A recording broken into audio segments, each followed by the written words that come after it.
saddex bil gudaheed 30 mar ayaan kula kulmaa adigana waxaad weydiinaysaa magacayga markastaba markii doorashada aan kugu ololay jira magacayga wax xasuusneed ma ii sheegi kartaa hadda waxaad magacayga ku ilmaantay aniga magacaaga waan xasuustaa ninkan haddaan magaciisa sheegnay madaxweyne camal ama ka dhignaba bulshadana waan ogahay inuu sumcadii sharaf ku leeyahay dambi maan leenaa markaanaka kulama hadlin warkayga bargoyni yaaqee markaan jabaygu ridin ii wad warka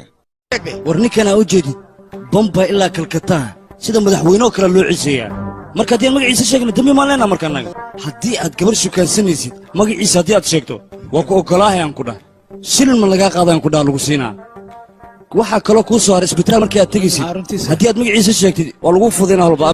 horta nimankan kuma yaqaana waa iska joogaan meesha shaleemaha haddii buuxsatid tikid ma la goyn karaa waa maya aniga horta darta aanba ku galaaba shaleemada sababtoo ah cid ila hadasho ma lahaba aniga waxaaba ka sii daraba magaalada gudaheeda adigoo gaari wato oo jaam ah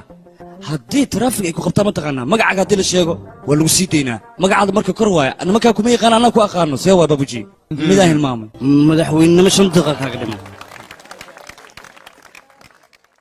annagu wasiirnimo ma waxaan kugu doorannay inaad askarta aad nagu soo dirtid oo har iyo habeenayna garaahaan annagana har iyo habeenba bannaanka iyo qorraxda ayaan ku qaylinaynaa si carruurtayna iyo haweenkeenna ay baahida uga baxaan an waxaan ku hayaa shicib kacay shini waa ka daran yihiin shicibkaas marka waxaa la rabaa unuka inaan maaweelino laaluushna aan siino telefishinkana cawadi aan ugu dayno filmaa ay ku raaxaystaan